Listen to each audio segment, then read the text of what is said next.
The streets of Lagos buzzed with life. Horns blared. Hawkers weaved between traffic selling everything from plantain chips to wristwatches, and the sun beat down like a judgment. In the middle of this organized chaos was Charles Hart, tall, dark, and built like a man who'd wrestled life and refused to lose. A graduate of fine arts, Charles was not the type to sit around waiting for a white-collar job that might never come. He painted, designed logos for local businesses, sold T-shirts at Yaba Market, and even taught after-school art lessons to neighborhood kids. His mantra was simple: if you don't hustle in Lagos, Lagos go hustle you. Every night after a long day, Charles would retreat into his small room in Surulere, plug in his dying phone and scroll through Facebook, not for gossip, but for inspiration, art trends, maybe even connection. One night, something strange happened. A friend request popped up. Evelyn Miller. The profile picture was of a slim, fair-skinned woman with wavy blonde hair and warm hazel eyes. Her smile was magnetic. The mutual friends list was empty. Odd. But something about her bio caught his attention. Lover of real people and deeper stories. Not here for games. Charles hesitated, then clicked accept. Moments later, the chat icon blinked. "Hi, Charles," Evelyn said. "I came across your page. Your art is amazing." "Thanks a lot," Charles replied. "I'm surprised you noticed it. Where are you from?" "Los Angeles, California," Evelyn said. "You?" "Lagos, Nigeria," Charles replied. "Big gap between us, huh?" That was the beginning. They chatted for hours that night, then days, then weeks. Evelyn asked questions about Nigeria, about his art, his dreams, his struggles. Charles, though cautious at first, found her easy to talk to. She didn't treat him like a charity case or some exotic pen pal. She listened. Meanwhile, Evelyn sat in her plush Beverly Hills bedroom, wrapped in silence. The soft hum of her air conditioner was a contrast to the chaos Charles described. But she envied that chaos. It sounded real. Honest. She was tired of men who only saw her father's last name or the balance in her trust fund. They courted her with roses and empty flattery, only to ghost her after swiping her card just for dinner. So she changed her profile photo, cropped out the curves they often fetishized or mocked. She left out the details of her wealth. And in return, she met Charles, kind, hard-working, charming, real. Over the next few months, their friendship deepened into something more intimate. They celebrated each other's birthdays virtually. She sent him a box of premium brushes and canvases. He mailed her a hand-painted portrait of a hummingbird. She laughed at his pigeon jokes. He adored her late-night sleepy voice messages. They talked about their childhood's dreams, music tastes, everything but video calls. Charles had asked to FaceTime her many times. "My camera's broken. Not today, I look horrible. Let's just keep this simple for now." Each time she had an excuse. Charles tried to brush off the unease, but doubts began to creep in. Was she catfishing him? Was this even a woman? Yet every gift, every message, every gesture felt so real. Then came the turning point. It was a warm evening in December when Charles, sitting outside his compound sipping a bottle of malt, sent her a message. "If you really care about me, you'll come, just once." "Come to Nigeria," Charles sent. He expected silence, maybe even an argument. Instead, she replied within minutes. "Okay, I'll come." It took months of preparation. Evelyn booked her flights, secretly applied for her Nigerian visa, and packed lightly. She told her parents she was going on a cultural photography vacation to Africa. They raised their brows, but didn't question it too deeply. The day of her arrival, Charles and his younger sister Adaizi stood at Murtala Mohammed Airport, dressed in their Sunday best and holding a cardboard sign, "Welcome, Evelyn," with a small red heart drawn on the corner. Charles bounced on his heels, nervous and excited. He'd cleaned the guest room, bought fresh roses from the market, and rehearsed his first words to her at least 100 times. From the arrival gate, 2 women emerged, one slim and the other chubby with a wide smile. The slim woman waved. Charles's heart jumped. That must be her. he whispered to Daisy. The slim lady walked up and said, "Hi, I'm Clara, Evelyn's friend. And this is Evelyn." Charles blinked. "Evelyn?" he echoed, looking at the chubby lady standing quietly beside Clara. Evelyn stepped forward, her eyes brimmed with fear. "I'm sorry I lied," she said softly. "This is the real me." Silence hung heavy like the Lagos humidity. Charles didn't know what to say. This wasn't the woman in the photos. He felt betrayed, confused, and embarrassed. Daisy looked from Charles to Evelyn, sensing the tension. "You lied to me," Charles finally said, his voice low. "You made me fall in love with someone who doesn't exist." Tears welled in Evelyn's eyes. "But the person who chatted with you every night, who sent you gifts, who learned your language, who believed in your art, that was me. I hid my body, because people always judge it before they know me." Charles turned away, pacing. The moment he had imagined for a year, holding her hand, seeing her smile in person, was shattered. "I need time," he muttered. Evelyn nodded, her voice breaking. "I'll wait." That night Charles sat on the rooftop of his house, watching the stars between gaps in power lines. His heart was in pieces, not because Evelyn was chubby, but because she hadn't trusted him with the truth. He didn't care about size, his mother was plus size too, but honesty was everything. Daisy joined him, handing him a chilled bottle of soda. "You really love her?" she asked. "I don't know anymore." "She came halfway across the world to see you," Daisy said. "She could have hidden forever, but she came." Charles took a deep breath. Maybe love wasn't about perfect bodies or flawless introductions. Maybe it was about courage. And maybe, just maybe, he could find it in his heart to forgive. He picked up his phone. "Charles, let's talk tomorrow. No judgment, just truth." The rooster crowed long before the sun peeked over the Lagos skyline. Evelyn groaned as she stirred in the unfamiliar heat, her silk nightgown clinging to her damp skin. The air conditioner in Charles's family house was more symbolic than functional, running only when there was stable power, which was rare. Still, she dragged herself out of bed, tied a scarf over her messy blonde hair, and tiptoed toward the small kitchen. Charles's mother, Mama Hart, was already up, wrapping moin moin in leaves, humming to a Yoruba gospel song on the old radio. She looked up and paused for a moment when she saw Evelyn. "You don't need to help. You are a guest," she said in heavily accented English. Evelyn offered a shy smile. "I want to. Please." Mama Hart eyed her silently before handing her a spoon and gesturing toward the bowl of soaked beans. That was the beginning. Evelyn tried, desperately, to adapt to life in Lagos. She braved the crowded Danfo buses, clung to Charles's hand in Oshodi Market, and sweated buckets under the glaring sun. She tried egusi soup and jollof rice, even if the pepper nearly killed her. She greeted elders with bent knees and picked up a few Yoruba phrases that made Charles laugh with delight, but every day felt like an obstacle course. The heat, the power cuts, the mosquitoes, the stares. Some looked at her with curiosity, others with disdain. Some whispered when she passed, "Oyibo no fine like that, or nah, so she fat." But Evelyn pressed on, because Charles was by her side. Their bond grew stronger each day. Charles, ever attentive, carried her heavy shopping bags, defended her when taxi drivers tried to hike prices, and massaged her feet after long days. He knew Lagos could be overwhelming, but he also saw her trying. One evening, as they sat on the balcony sipping zobo, Evelyn leaned her head on his shoulder. "Do you still think about the lie?" she asked. Charles didn't answer right away. "I did," he said finally, "but now I just think about you. The real you, not your body, not your profile photo, just you." But not everything was peaceful. Clara, Evelyn's slim, elegant childhood friend, extended her stay to explore Africa a bit more. That's what she told Evelyn. In truth, Clara had noticed something during their first week in Lagos. Charles, the way he spoke, his drive, his body, he was unlike the shallow men back home.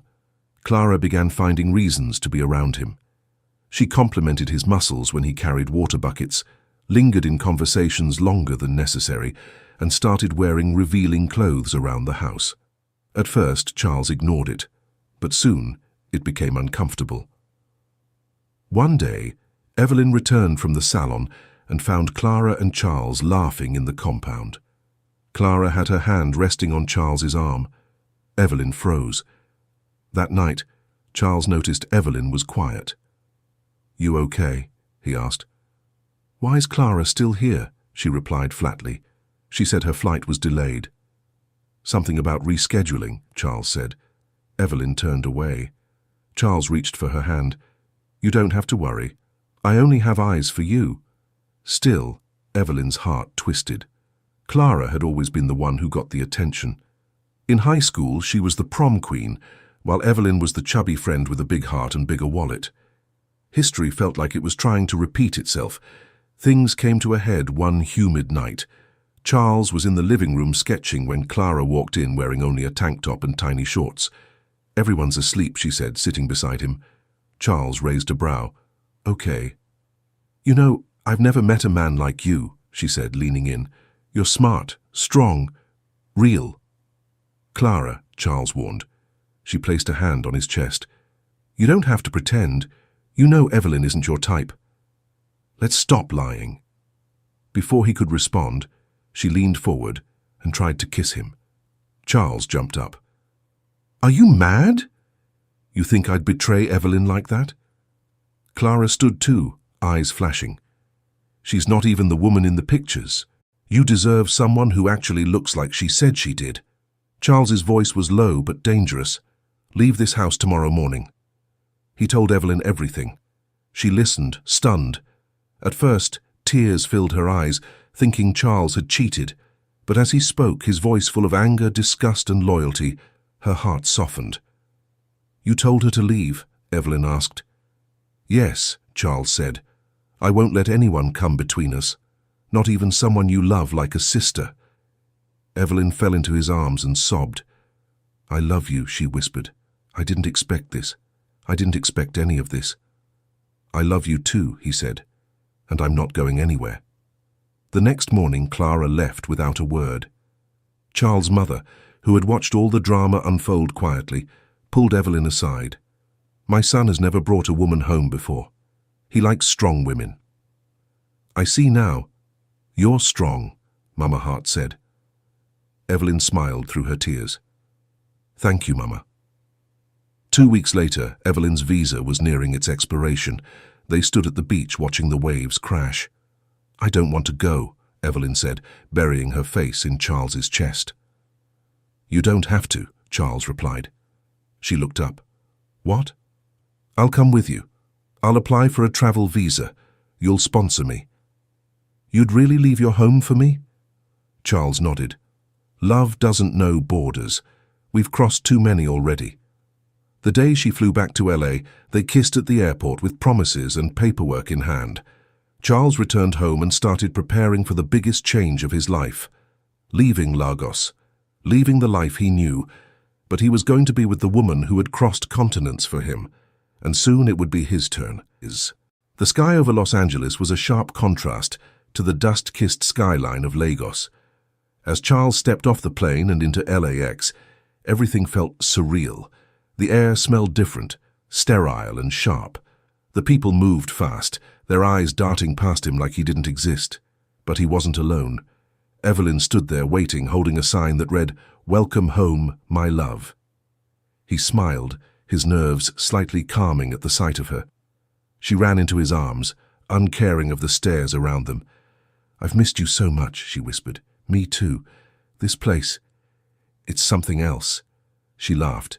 "Welcome to America." The first week was a whirlwind of experiences. Charles marveled at the smooth highways, the quiet neighborhoods, the endless rows of fast food restaurants. But beneath the surface, things weren't as rosy. Evelyn's family hadn't been thrilled about her dating a man from Nigeria, especially one who was jobless, dark-skinned, and didn't come from money. Her father, Mr. Walter Miller, was especially displeased. "I thought you said this was just a phase," Walter snapped the first time Charles came over. "It's not a phase, Daddy. I love him. And what does he do?" Paint pictures? That's not a career, Evelyn, that's a hobby. Charles stood awkwardly in the corner of the living room, clutching a wine glass like it was an anchor. Evelyn turned to him. Charles, please wait for me outside. He nodded and stepped out without a word. That night Charles didn't say much on the drive home. Evelyn held his hand. I'm sorry, she whispered. Charles gave a tight smile. It's okay. I didn't expect them to roll out a red carpet. Despite the tension, Charles stayed determined. He began painting again, using materials Evelyn bought for him. He opened a small Instagram art page, showcasing African-themed portraits and Lagos street life. Soon a few pieces sold, then more. A gallery in downtown LA invited him to submit a piece for an exhibit. Evelyn proudly attended in a gold dress, her hand clasped in his as people admired his work. Evelyn's mother, Linda, quietly began warming up to him after attending the exhibit. She watched how Charles handled himself. Humble, kind, full of fire. She saw the way he treated Evelyn, not as an accessory but as a partner. But Walter remained skeptical. He even warned Evelyn that her inheritance might be reconsidered if she kept pushing this relationship. Evelyn didn't flinch. Then so be it. At a business dinner hosted by Walter, Charles accompanied Evelyn for the first time. Her father's colleagues, suits with polished smiles, eyed Charles like an outsider. So, Charles, tell me, one said condescendingly, how does one go from Lagos street corners to Los Angeles art exhibits? Charles smiled calmly. Same way one climbs a ladder, one rung at a time. The room chuckled awkwardly. Walter didn't laugh. After the dinner, Evelyn squeezed his hand. You handled that better than I ever could. Charles shrugged. I've faced worse in Oshodi. Weeks turned into months. Then one morning, Walter showed up at Evelyn's apartment, alone. Charles was in the kitchen making Nigerian-style pancakes. Walter stood awkwardly. Can we talk? Charles wiped his hands and nodded. I've seen how hard you work. Evelyn believes in you. You've surprised me.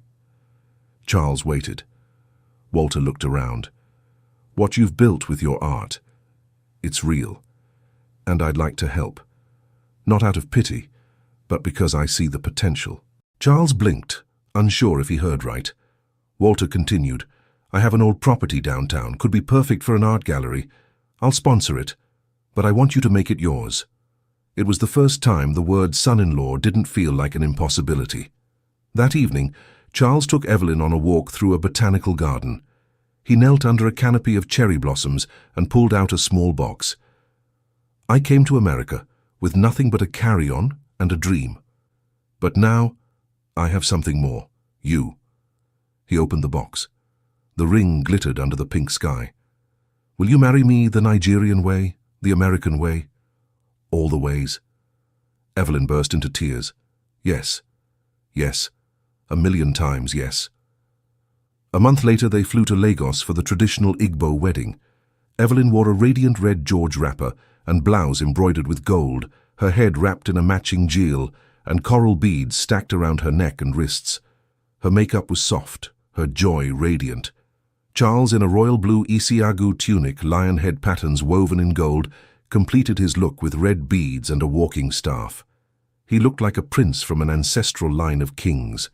The ceremony was rich with Igbo customs, Imi Ego, the bride's entrance with a calabash of palm wine, traditional dances and drumming that echoed through the village. Evelyn was coached by the aunties to search for her groom among the crowd. When she found Charles, she knelt and offered him the drink. He accepted and drank from it, and the crowd erupted in cheer. Evelyn's parents were there too, dressed in elegant Ankara fabrics tailored in Nigerian style. At first uncertain of the customs, they found themselves smiling, clapping along to the rhythms, and even dancing with the guests. Walter stood beside Mama Hart, visibly moved as he watched his daughter blend two cultures with grace and boldness. Evelyn knelt to greet Charles's mother. Mama Hart lifted her gently and embraced her fully. You are my daughter now, she said. No more Oyibo. You're one of us. Back in the U.S., they had a smaller ceremony at the courthouse, followed by a honeymoon road trip across the Southwest. Just the two of them, two cultures, two hearts, one journey. Today, Charles Hart owns and runs Afro Soul Gallery in Los Angeles, a space that fuses African tradition with Western modernism.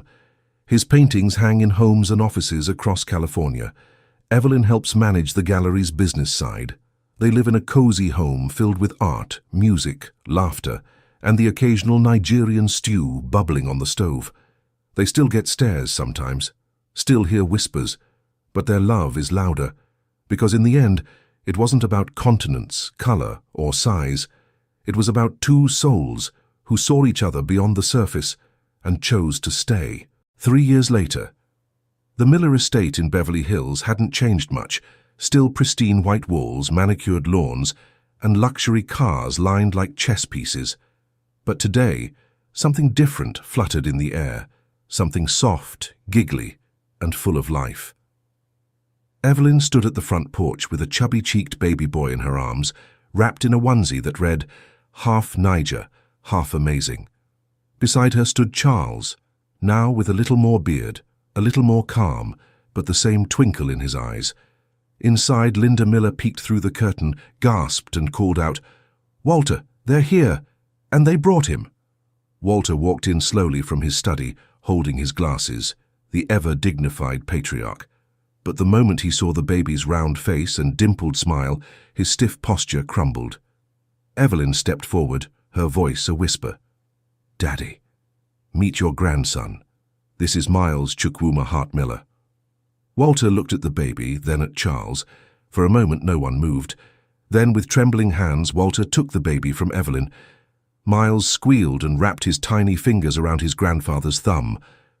Walter's eyes glistened. "He has your nose," he said to Evelyn. "And your ears," Charles chuckled.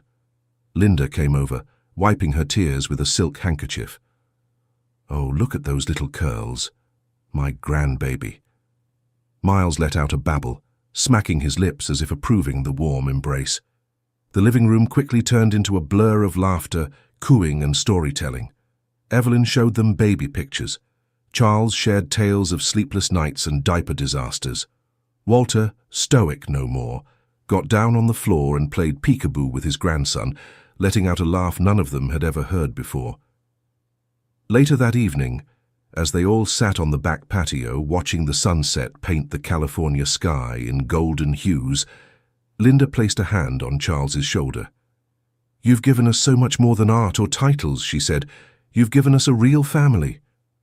Charles smiled. "I just followed the brushstrokes God painted." Evelyn leaned into him, her head on his shoulder. "You followed love."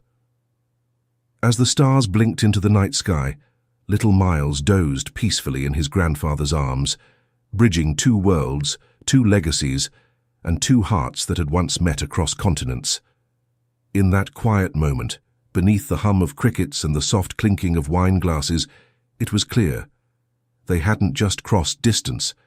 They had crossed doubt, culture, and fear. And love, true love, had led them home. Thank you so much for watching and supporting my channel. Your love, comments, and shares mean everything to me. Grateful for each of you. Let's keep growing together. With love from Whispers of Hope.